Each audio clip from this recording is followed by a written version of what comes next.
उदय। खतरे में नहीं है हिंदू धर्म।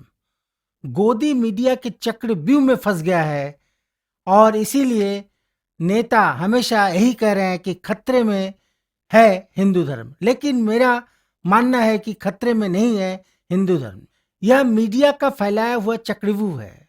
इसलिए जो मीडिया की इस चक्रव्यूह में फंसेगा वह आजीवन फंस कर ही रह जाएगा। दरअसल चैनल वाले केवल अपनी टीआरपी बढ़ाने के लिए यह भ्रम फैलाते रहते हैं कि हिंदू धर्म खतरे में है, हिंदू धर्म खतरे में है, हिंदू खतरे में है। मैं जानना चाहता हूं कि कौन कहता है कि खतरे में है हिंदू और हिंदू धर्म। मैं दावे के साथ कह रहा हूं कि इस बात में कोई सच्चाई नहीं है। मैं आंकड़ों के माध्यम से आपको बताऊंगा कि हिंदू धर्म खतरे में नहीं है, हिंदू खतरे में नहीं है। मैं ऐसा क्यों कह रहा हूं, उसके लिए आप लोगों को इस वीडियो को अंत तक वॉच करना होगा, क्योंकि यदि वॉच नहीं करेंगे, नहीं देखेंगे तो बहुत कुछ जानने से आप पूरी तरह से वंचित रह जाएंगे। प्रणाम, मैं निर्मलेंदु आज उदय से। क्योंकि एक समय ऐसा भी था जब हमारे राष्ट्रपति जाकिर हुसैन मुस्लिम थे और प्रधानमंत्री जवाहरलाल नेहरू हिंदू थे। उसके बाद मनमोहन सिंह हिंदू थे और राष्ट्रपति अब्दुल कलाम थे मुस्लिम। और तब और अब कमाल की बात तो यह है कि हमारे देश को कोई खतरा नहीं था उन दिनों। न हिंदू से कोई खतरा था और न ही मुस्लिम से। अब यदि यह कहे कि नफरत की राजनीति ने इस देश में जहर घोल दिया है तो शायद गलत नहीं होगा। हिंदू खतरे में है। 2040 तक भारत में मुसलमानों की आबादी हिंदुओं से ज्यादा हो जाएगी। हिंदुओं का धर्म परिवर्तन कराया जा रहा है, लव जिहाद हो रहा है, साजिश हो रही है, जनसंख्या नियंत्रण कानून की जरूरत है। सच बताइएगा, आपके व्हाट्सएप, फेसबुक, ट्विटर, गली मोहल्ले, चाय की दुकान पर यह वाला मैसेज शेयर हुआ है ना? लेकिन क्या सच में 2040 या 2050 तक भारत में मुसलमानों की आबादी हिंदुओं से ज्यादा हो जाएगी? आपके नेता इसे सही कहते हों, लेकिन आंकड़े मतलब डेटा चीख चीख कर कह रहे हैं कि नेताजी और नफरत की बीमारी वाले कम्युनल लोग आपको बेवकूफ बना रहे हैं। मुझे याद है कि 55-60 साल पहले बंगाल में हमारे सभी दोस्त, हमारे आसपास के दोस्त मुस्लिम हुआ करते थे। तब मेरी उम्र 10 या 11 साल की होगी और तब हम लोग एक दूसरे के साथ मिलजुल कर त्योहार भी मनाते थे, एक साथ स्कूल जाते और एक साथ फिल्में भी देखते। एक अलग ही माहौल था, शायद इसलिए क्योंकि न हम तब हिंदू का मतलब समझते थे और न ही मुस्लिम का सही अर्थ हमें पता था। बस इतना पता था कि हम हिंदू हैं और हमारे दोस्त मुस्लिम। दरअसल यह मीडिया का फैलाया हुआ एक घृणित, जी हाँ, एक घृणित चक्रव्यूह है और हम सब उस चक्रव्यूह के किरदार में फंस गए हैं। आपस में लड़कर और आपसी सौहार्द भूलकर हम नफरत का बीज बो रहे हैं। मैं ऐसा क्यों कह रहा हूं, यह सवाल है। वह मैं बचपन की एक घटना से आपको समझा सकता हूं। दरअसल उन दिनों मैं एबीपी न्यूज कोलकाता में काम कर रहा था। मेरी उम्र थी 23 साल। मैं गांव से दूर शहर में रह रहा था क्योंकि ट्रेन जर्नी मुझे सूट नहीं करती थी। एक दिन अचानक पता चला कि किसी ने मेरे भाई को मारा है, थप्पड़ मारा है। मैं तुरंत दूसरे दिन सुबह रविवार के दिवंगत संपादक एसपी सिंह यानी सुरेंद्र प्रताप सिंह से आज्ञा लेकर, परमिशन लेकर गांव आया। रास्ते में ही वो लड़का मिल गया। वो मेरे एक दोस्त संतोष का छोटा भाई था। मैंने उससे पूछा और बातों ही बातों में उसके उजड़ व्यवहार के कारण गुस्से में आकर मैंने उसे थप्पड़ जड़ दिया। इसके बाद ही उस लड़के का बड़ा भाई संतोष कहीं से वो वहां आ गया और उसके साथ मेरे बचपन का मुस्लिम दोस्त अनवर भी था। हम दोनों के बीच कहासुनी चलती रही कि तभी संतोष ने अचानक वहां पड़े बेलचे से मुझ पर हमला कर दिया। सर बुरी तरह जख्मी हो गया था। मुझे लगा कि अब ये लोग मुझे मार डालेंगे।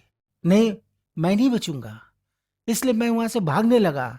बीच रास्ते में एक आर्मी के डॉक्टर के यहाँ बैंडेज बंधवाया। वह बहुत अच्छे इंसान थे, मुझे बहुत प्यार करते थे, मुझे पहले से ही जानते थे।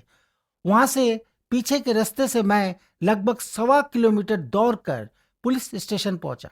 पुलिस तुरंत अस्पताल ले गए और वहां मेरा इलाज करवाया। दरअसल पुलिस वाले एसपी सिंह को जानते थे। उनका नाम लेते ही एफआईआर दर्ज कर लिया गया। 14 या 15 टाके सर पर लगे थे, मुझे अभी उतना याद नहीं है। फिर मैं जब घर लौटा तो गांव वालों ने मिलकर एक मीटिंग रखी। जी हाँ, मीटिंग में मेरे पापा भी थे। सबका दबाव था कि उस लड़के को माफ ना किया जाए, क्योंकि वह उस गांव में आतंक मचा कर रखा है। लोगों ने मुझसे कहा, उसने यहाँ आतंक क्यों मचा के रखा है। मैंने सबकी बात सुनी, लेकिन मैंने कहा कि यदि आज उसे माफ नहीं किया तो यह सिलसिला चलता ही रहेगा, और माफ कर देने से हो सकता है कि वह सुधर जाए। हाँ, यही हुआ, वह सुधर गया। मैंने कोर्ट में जज के सामने उसे माफ करने के लिए आग्रह किया, और उसके बाद वह लड़का सुधर गया। उसने मारकुटाई बंद कर दी और एक अच्छा शहरी बन गया। तब और अब में फर्क केवल यही है कि आज यदि यह घटना घटी होती तो लोग इसे हिंदू और मुस्लिम के एंगल से देखते और उस गांव में यानी आज दंगा हो जाता। लेकिन ऐसा नहीं हुआ, क्योंकि तब की सोच और अब की सोच में जमीन और आसमान का फर्क है। लोग हिंदू मुस्लिम नहीं करते, लोग ये देखते हैं कि बच्चों ने झगड़ा किया और मारपीट हो गई और सर फूट गया। आज भी यानी आज़ादी के 75 साल बाद भी भारत में हिंदू मुसलमान समस्या न हल होने लायक प्रश्न समझी जाती है। वैसे यह भी एक सच है कि राजनीतिकरण, धार्मिकीकरण और मीडिया का केवल और केवल नेताओं के प्रति झुकाव होने के कारण ही हिंदू और मुसलमान समस्या को टीवी डिबेट में बहुत ज्यादा बढ़ा चढ़ा कर इसलिए भी दिखाया जाता है ताकि उसका राजनीतिक, धार्मिक और अन्य प्रकार से लाभ उठाया जा सके, टीआरपी बढ़ाया जा सके, ज्यादा से ज्यादा लोगों तक पहुंच सके, लोगों को ज्यादा से ज्यादा इस तरह से भ्रमित किया जा सके। ऐसे में यदि यह कहें कि न गीता बुरा है, न कुरान बुरा है, न मुसलमान बुरा है, न हिंदू बुरा है, न भगवान बुरा है, न खुदा बुरा है, भेजे में जो घुसा है वो शैतान बुरा है, तो शायद गलत नहीं होगा। दरअसल हिंदू और मुसलमानों में बस फर्क इतना ही है कि एक ख्वाब देखता है और दूसरा देखता है सपना, यानी केवल शब्द का फर्क है। जी हाँ, जब हम कुछ लिखते हैं तो कोशिश करते हैं कि उस भाषा में उर्दू के शब्द का इस्तेमाल हो। अब समझने वाली बात तो यही है कि फिल्मों में जितने गीत लिखे जाते हैं उनमें भी उर्दू के शब्द ही ज्यादा होते हैं, जितने डायलॉग लिखे जाते हैं उनमें भी उर्दू के शब्द ज्यादा होते हैं। कहीं पर मैंने पढ़ा है कि धर्म कोई खराब नहीं होता। जी हाँ, धर्म कोई खराब नहीं होता, इंसान कोई खराब नहीं होता, और खराब इंसान का कोई मजहब या धर्म ही नहीं होता। जी हाँ, यही सच्चाई है, यही हमने आज से 50-60 साल पहले सीखा है। आज हम ये सब कुछ इसलिए भी कह रहे हैं क्योंकि आज मजहब और राजनीति की लड़ाई में देश फिर बट गया है। एक तरफ हिंदू तो दूसरी ओर मुसलमान खड़ा है। दोनों को लग रहा है कि उसका धर्म खतरे में है, जो कि दरअसल बिल्कुल सच नहीं है। सच तो यही है कि मजहब के नाम पर आपसी प्रेम और भाईचारे की खाई इन दिनों दिन ब दिन बढ़ती जा रही है। डर वर्सेस हकीकत की लड़ाई कहीं दबे पांव कहीं खुलकर सामने आ रही है। ऐसे में सवाल यही उठ रहे हैं कि क्या भारत में वाकई हिंदू और हिंदू धर्म खतरे में है? हैरानी की बात तो यह है कि इस समय देश की कुल आबादी 135 करोड़ है, थोड़ा ज्यादा कम होगा। उनमें से मुस्लिम आबादी 25% है, ज्यादा से ज्यादा 25% है। मतलब यही हुआ कि हिंदुओं की आबादी 1 अरब से ज्यादा, लगभग 1 अरब 10 करोड़ है। लेकिन बावजूद इसके हिंदू खतरे में है, हिंदू खतरे में है का नारा लगाकर डर चारों तरफ फैलाया जा रहा है, बिना मतलब फैलाया जा रहा है। क्या ये डर इसलिए है क्योंकि आने वाले दशकों में मुस्लिमों की आबादी वाकई हिंदुओं से बहुत ज्यादा हो जाएगी? यदि ऐसा आप सोचते हैं तो गलत सोचते हैं। आइए इस सवाल का जवाब आंकड़ों की कसौटी पर आंक कर समझाते हैं। तो सवाल यह है कि क्या हिंदुस्तान में हिंदू वाकई खतरे में है? हिजाब पर आपत्ति, जनसंख्या नियंत्रण कानून की मांग, हिंदू राष्ट्र बनाने का आह्वान, हलाल के खिलाफ मुहिम, सेना की इफ्तार पार्टी पर सवाल, रोमियो स्क्वाड का समर्थन, मुस्लिम होने के शक में बुजुर्ग को थप्पड़ मार देना, सरेआम थप्पड़ मारना, वोट को लेकर हिंसा, दंगा, असहिष्णुता का डर, मुझे लगता है कि इन सब के पीछे जो एक सबसे ज्यादा कॉमन चीज है वह है डर, डर, डर, डर और डर। जी हाँ, डर। दरअसल हिंदुओं को डर यह सता रहा है कि मुस्लिमों का भारत में दबदबा हो जाएगा।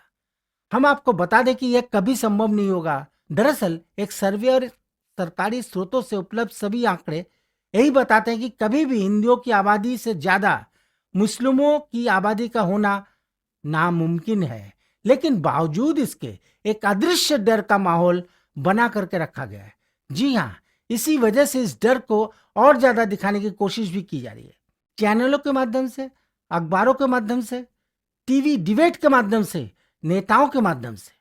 और दरअसल इसी वजह से, जी हाँ, इसी वजह से जहां एक और मुस्लिमों में अलग अलग पढ़ने की भावना पैदा हो रही है, तो वहीं दूसरी ओर हिंदुओं के एक तबके में असुरक्षा व डर का माहौल भी दिख रहा है। और दरअसल इसी वजह से हमें अंतर्राष्ट्रीय स्तर पर कभी कभी सामाजिक अशांति और शर्मिंदगी का सामना भी करना पड़ रहा है। इसका सबसे बड़ा उदाहरण टीवी पर हेट स्पीच के खिलाफ तमाम मुस्लिम देशों की तरफ से बहुत ही तीखी, कसैली और अद्भुत प्रतिक्रियाएं जो हमें दिख रही हैं, साफ तौर पर दिख रही हैं, टीवी डिबेट में दिख रही हैं और अखबारों में दिख रही हैं। ऐसे में यदि एक कहें कि हिंदू खतरे में है, हिंदू धर्म खतरे में है वाली थियरी का सच्चाई से दूर दूर तक कोई नाता नहीं है, कोई रिश्ता नहीं है, तो शायद गलत नहीं होगा। यह मैं इसलिए भी कह रहा हूं क्योंकि भारत में अब 1 अरब से ज्यादा हिंदू हैं। 2020 के आकलन के अनुसार यह आंकड़ा आपको दे रहा हूं, जो कि 2022 में 110 करोड़ बैठेगा। इसका मतलब यही हुआ कि 1947 में देश में करीब 20 करोड़ हिंदू थे और आजादी के बाद हिंदुओं की आबादी करीब 80 करोड़ बढ़ी है। जी हाँ, इसे अच्छी तरह समझना होगा कि आजादी के बाद हिंदुओं की आबादी 80 करोड़ बढ़ी है। आप और हम ये अच्छी तरह से जानते हैं कि पंजाब, जम्मू कश्मीर, लक्षद्वीप और पूर्वोत्तर के 5 राज्यों को छोड़कर बाकी सभी राज्यों में हिंदू बहुसंख्यक हैं। आंकड़ों की बात करें तो 1951 से लेकर 2020 तक औसतन हर साल हिंदुओं की आबादी लगभग 1.14 करोड़ बढ़ी है। दूसरी ओर मुस्लिमों की आबादी में औसतन सालाना बढ़ोतरी 25 लाख हुई है। इसका साफ साफ मतलब यही निकलता है कि हिंदुओं की आबादी हर साल 4 गुना से ज्यादा बढ़ रही है, और ऐसा तभी संभव है जब मुस्लिमों की जनसंख्या वृद्धि दर हिंदुओं के मुकाबले दोगुनी है। हम आपको यह भी याद दिला दें कि भारत में हिंदू 90 सालों की ब्रिटिश राज, बता दें कि ब्रिटिश राज 1858 से 1947 तक रहा और 700 वर्षों से ज्यादा वक्त तक मुस्लिमों का शासन रहा। बावजूद इसके हिंदू न केवल अपने आप को बचाता रहा, बल्कि साथ ही साथ फलता फूलता भी रहा और देश की संस्कृति और संस्कार को भी बचाता रहा। आप सब जानते हैं कि 1950 वर्ष पहले भारत में ईसाइयों ने कदम रखा था। हिंदुस्तान की सरजमी पर बौद्ध, जैन और सिख जैसे नए धर्मों की न केवल स्थापना हुई, बल्कि खूब प्रसार भी हुआ। अगर हम लोग मिलकर इतिहास में गोता लगाएंगे, यानी इतिहास को दोबारा पढ़ेंगे, तो पता चलेगा कि किसी ने भी हिंदू धर्म के लिए बाधा नहीं खड़ी की। और आज जब हिंदुओं की संख्या 1 अरब को पार कर गई है और हर साल इसमें 1.25 करोड़ से ज्यादा का इजाफा हो रहा है, तो ऐसी स्थिति में भी हम यही आलापते रहते हैं कि हिंदू धर्म खतरे में है, हिंदू खतरे में है, जो कि बिल्कुल सही नहीं है। अब सवाल यही है कि ऐसा क्यों सोच रहे हैं हम, ऐसा लोग क्यों सोच रहे हैं? हम जानते हैं कि दुनिया में लगभग 25 से ज्यादा देशों का राष्ट्रीय मजहब इस्लाम है, और यह भी एक सच है कि इनमें से कई भारत के प्रमुख ट्रेड पार्टनर भी हैं, मतलब बिजनेस पार्टनर है। यानी भारत के साथ उन सभी का बिजनेस लेन देन चल रहा है और उन देशों में बड़ी तादाद में भारतीय भी रह रहे हैं। लेकिन बावजूद इसके हैरानी की बात तो यह है कि डिबेट्स या फिर सोशल मीडिया पोस्ट्स में या किसी लेख में भारतीय मुसलमानों को सिर्फ और सिर्फ पाकिस्तान जाने की चुनौती दी जाती है, पाकिस्तान जाने के लिए कह दिया जाता है। डिबेट में हमेशा यही लाइन दोहराई जाती है कि क्यों नहीं तब पाकिस्तान चले जाते ये सब लोग। आश्चर्य की बात तो यही है कि बांग्लादेश का नाम नहीं लिया जाता, जो कि 24 सालों तक पाकिस्तान का हिस्सा था। दरअसल यह भी एक सच है कि मुस्लिमों को नफरत को बढ़ावा देना, काल्पनिक डर का ढिंढोरा पीटना, किसी एक शख्स के अपराध को पूरे कौम के गुनाह के तौर पर देखना और प्रचारित करना आदि, ये सब कुछ इसलिए भी हो रहा है क्योंकि 3 प्रमुख तथ्यों की तरफ हम सब ने आंख मूंद ली है। आंख मूंद कर हम लोग बैठे हुए हैं। पहला, हम सब जानते हैं कि मुस्लिमों के प्रजनन दर में भी वही ट्रेंड है जो कि हिंदू ट्रेंड में है। हालांकि हम सब जानते हैं कि प्रजनन दर का धर्म से किसी भी तरह से कोई लेना देना नहीं है, क्योंकि अगर वाकई इसका मजहब से कुछ लेना देना होता तो मुस्लिम बहुल कश्मीर और लक्षद्वीप भारत के सबसे कम प्रजनन दर वाले राज्यों में शुमार कभी नहीं होते। दूसरा, आज धर्म परिवर्तन बहुत कम होता है। इसे इस तरह से समझने की कोशिश करते हैं, एक अनुमान के मुताबिक आज हिंदुओं की कुल आबादी में 99% ऐसे हैं जिन्होंने जन्म ही हिंदू परिवार में लिया है। इसी तरह मुस्लिमों की आबादी में 97% ऐसे हैं जिन्होंने जन्म ही मुस्लिम परिवारों में लिया है। 1951 में देश की आबादी में 84% हिस्सा मुस्लिमों का था, जो 2020 में घटकर 79% हो गया है। दरअसल इसी तरह 1951 में भारत की कुल आबादी में 10% हिस्सा मुस्लिमों का था, जो 2020 में बढ़कर 15% हो चुका है। यानी 2045 से 50 तक कुल आबादी में मुस्लिमों का शेयर बढ़कर 18% हो सकता है। मतलब 1951 के मुकाबले उनका शेयर करीब 2 गुना हो जाएगा। 2045 से 50 तक देश में मुसलमानों की तादाद 28.88 करोड़ होने का अनुमान है।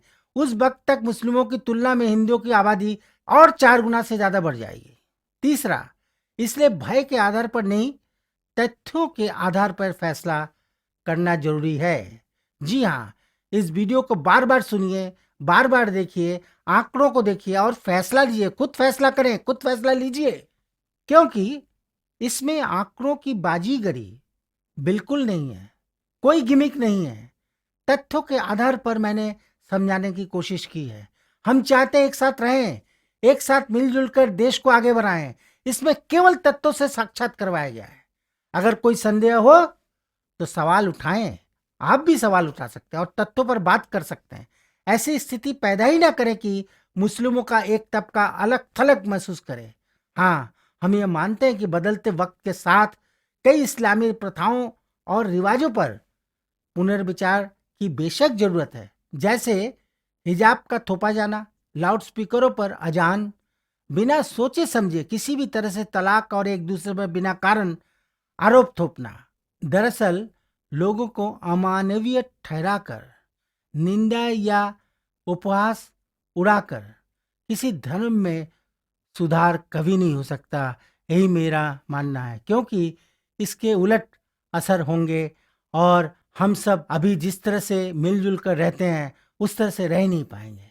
हम ये अच्छी तरह से जानते हैं कि एक दूसरे के खिलाफ लगातार आरोपों और साजिशों की आशंकाओं के जरिए आपसी प्रेम, सौहार्द और भाईचारा बिगड़ रहा है।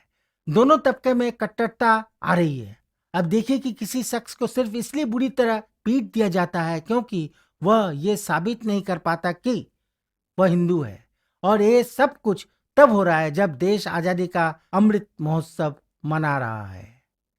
और वैसे भी खुद केंद्रीय गृह मंत्रालय ने एक आरटीआई आवेदन के जवाब में कहा था कि हिंदू धर्म के खतरे में होने का कोई सबूत ही नहीं है। जी हाँ, यह गृह मंत्रालय के तरफ से एक संदेश आया था। मुझे लगता है कि उन्होंने ठीक ही कहा है। यदि आपको अभी भी लगता है कि हिंदू धर्म खतरे में है, हिंदू खतरे में है, तो आप कमेंट बॉक्स में जाकर अपनी बात रख सकते हैं, तर्क कर सकते हैं। हो सके तो शेयर और सब्सक्राइब जरूर करें। प्रणाम।